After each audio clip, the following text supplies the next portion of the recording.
ഇന്ന് വരുന്നൊരു പ്രധാനപ്പെട്ട വാർത്ത എന്ന് പറയുന്നത് ന്യൂയോർക്ക് പോസ്റ്റ് എന്ന ഒരു പ്രധാനപ്പെട്ട മാധ്യമമാണ്, പ്രിൻ്റ് മീഡിയ ഒക്കെ ആയിരുന്നു. അതിൻ്റെ മിറാൻഡ ഡെവീൻ എന്ന് പറഞ്ഞ ഒരു പത്രലേഖികയ്ക്ക് കൊടുത്ത അഭിമുഖത്തിൽ ട്രംപ് മൊജ്തബ ഖമേനി എന്ന വ്യക്തിയുമായിട്ട് ഒരു അദ്ദേഹത്തെ നേരിൽ കാണാനായിട്ട് ആഗ്രഹം പ്രകടിപ്പിച്ചിരിക്കുകയാണ്.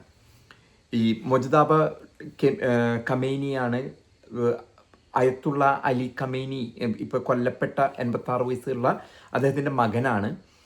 മുൻകാലങ്ങളിൽ പലപ്പോഴും യുദ്ധത്തിൻ്റെ തുടക്കത്തിലൊക്കെ അദ്ദേഹം ഈ ഒരു അധികാരം ഏറ്റെടുത്തപ്പോൾ, ഇറാൻ്റെ അധികാരം ഏറ്റെടുത്ത വേളയിൽ അദ്ദേഹത്തിനെ അധിക്ഷേപിക്കുന്ന രീതിയിൽ ട്രംപ് സംസാരിച്ചിരുന്നു. അദ്ദേഹം പറഞ്ഞത് ഇദ്ദേഹം ഒരു സ്വവർഗരതിക്കാരനാണ്. 56 വയസ്സുള്ള അദ്ദേഹം നിശബ്ദനാണ്. അദ്ദേഹത്തിന് പരസ്യമായിട്ടുള്ള വേദിയിൽ നമ്മൾ ആരും കണ്ടിട്ടില്ല.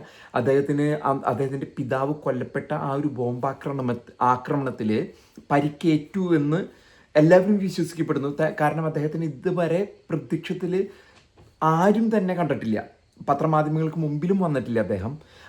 അപ്പോൾ ഇദ്ദേഹം അധിക്ഷേപിക്കുന്ന രീതിയിൽ സംസാരിച്ചിട്ടുണ്ട് മുൻകാലങ്ങളിൽ. പക്ഷേ ഇന്ന് ട്രംപ് പറയുന്നത് ഒരു പക്ഷേ ഈ മൊജ്തബ ഖമേനിയുമായിട്ട് നേരിട്ട് സംഭാഷണം നടത്താൻ ഇദ്ദേഹത്തിന് ആഗ്രഹമുണ്ടെന്ന് ഈ പറഞ്ഞ മിറാൻഡ ഡെവീനോട് ന്യൂയോർക്ക് പോസ്റ്റ് പോഡ്കാസ്റ്റ് 1 എന്നാണ് പ്രോഗ്രാമിൻ്റെ പേര്, പോഡ്കാസ്റ്റ് 1 എന്ന പ്രോഗ്രാമിൽ അഭിമുഖത്തിൽ പറഞ്ഞിരിക്കുകയാണ്. ഒരു പക്ഷേ ട്രംപ് ഗതികെട്ടിട്ടാണോ അളമുട്ടിയിട്ടാണോ പറയുന്നതെന്നുള്ളത് നമുക്കറിയില്ല. കാരണം ഇദ്ദേഹത്തിന് എങ്ങനെയെങ്കിലും ഇവിടെയുള്ള ഇലക്ഷന് മുമ്പ് ഈ ഒരു യുദ്ധം അവസാനിപ്പിക്കണമെന്നുണ്ട്. ഒപ്പം ഇവിടെ പെട്രോൾ വില യുദ്ധം അമേരിക്കയ്ക്ക് അനുകൂലമായ രീതിയിൽ അങ്ങോട്ട് പട്ടാളത്തിനെ ഇറക്കാതെ അവസാനിപ്പിക്കണമെന്ന് ട്രംപിന് വ്യക്തമായിട്ടുള്ളൊരു മോഹമുണ്ട്. പക്ഷെ മൊജ്തബ ഖമേനിനെ കാണേണ്ടതായിട്ടുള്ള ആ ഒരു ഇത് പറയുന്നത് അദ്ദേഹം ഇപ്പോൾ പറയുന്നത് അദ്ദേഹമാണ് തീരുമാനങ്ങൾ എടുക്കുന്നത്. മൊജ്തബ ഖമേനിയുടെ അണ്ടറിലാണ് അത്. അമേരിക്കയുടെ രഹസ്യാന്വേഷണ വിഭാഗവും സംബന്ധിച്ചിരിക്കുന്ന കാര്യമാണ്.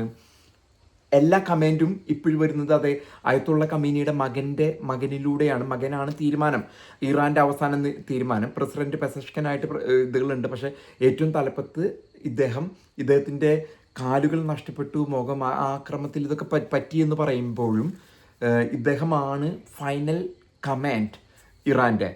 അപ്പോൾ ട്രംപ് അങ്ങനെ ഒരു ആഗ്രഹം പ്രകടിപ്പിച്ചിരിക്കുകയാണ്.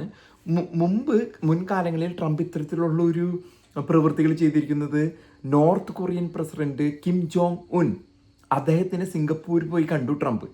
അപ്പോൾ അതിലൊന്നും വലിയ ഫലവത്തായിട്ട് അവർ 1-2 തവണ അവിടെ കണ്ടു. അവരിങ്ങോട്ട് വന്നു, വാഷിങ്ടൺ DC വൈറ്റ് ഹൗസിൽ വെച്ച് ചർച്ച നടത്തിയതല്ലാതെ അതിൽ ഒരു കാര്യവും ഉരുതിരിഞ്ഞു വന്നില്ല. കാരണം നോർത്ത് കൊറിയ എന്ന് പറഞ്ഞാൽ ചൈനയുടെ ഒരു സഹായത്തോടെ നിൽക്കുന്ന രാജ്യമാണ്. ഒപ്പം തന്നെ അവരുടെ ന്യൂക്ലിയർ ആഗ്രഹങ്ങൾ അവരൊരിക്കലും ഇത് കളയില്ല.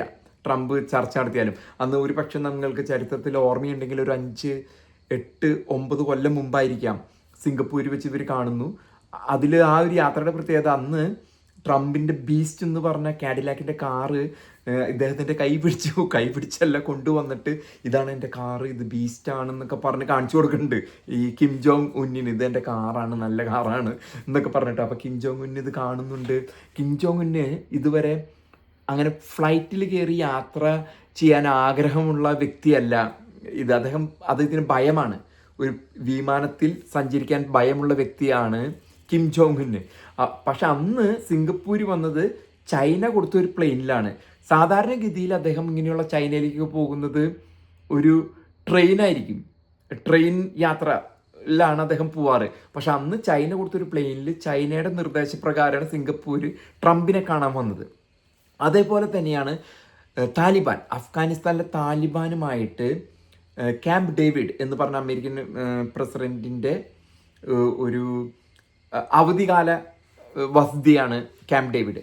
അവിടെ വെച്ച് താലിബാനെ കാണുമെന്ന് പറഞ്ഞിട്ട് പിന്നെ കണ്ടില്ല അദ്ദേഹം. അവരിവിടെ വന്നു ക്യാമ്പ് ഡേവിഡിൽ ട്രംപുമായി ചർച്ച നടത്താൻ, കണ്ടില്ല. പക്ഷേ ഇപ്പം ഇദ്ദേഹം പറഞ്ഞിരിക്കുന്നത് ഒരു പക്ഷേ കണ്ടുകൂടായില്ല മൊജ്തബ ഖമേനി. അത് വലിയൊരു കാരണം. ഇപ്പം നമ്മൾ കാണുമ്പോൾ ഇപ്പോൾ കുവൈറ്റിലുള്ളവരും ബഹ്റിനിലുള്ളവരും ചോദിച്ചാലറിയാം, ബോംബിങ് നടക്കാണ്. വെടിനിർത്തൽ പ്രാബല്യത്തിലുള്ളപ്പോൾ തന്നെ ഇന്ന് കഴിഞ്ഞ 48 മണിക്കൂർ കുവൈറ്റ് എയർപോർട്ടിൽ അടി നടന്നിട്ടുണ്ട്, ബഹ്റൈനിൽ നല്ല അടി നടന്നിട്ടുണ്ട്, UAE-യിലും കുറച്ച് മിസൈലുകൾ നടന്നത്. ഈ ഒരു അവസരത്തിലാണ് ഇവർ തമ്മിൽ കാണണമെന്നുള്ളൊരു കാര്യം പുറമേക്ക് വരുന്നത്. അപ്പോൾ എത്രത്തോളം ഇതിൻ്റെ ആ ഒരു വെടിനിർത്തലും ഇതുമായിട്ട് യോജിച്ച് പോകുന്നു, അതോ ആരാണ് ഇതിൽ അടിയറവ് പറയുന്നത്, ട്രംപാണോ ഇറാനാണോ അതോ മറ്റു രാജ്യങ്ങളാണോ അടിയറവ് പറയുന്നത് എന്നുള്ളതാണ് ലോകം നോക്കിക്കാണുന്നത്. എന്തൊക്കെ തന്നെയാണെങ്കിലും ഖമേനിനെ, മൊജ്തബ ഖമേനിനെ നേരിൽ കാണണമെന്ന് ട്രംപ് പറഞ്ഞിരിക്കുകയാണ്.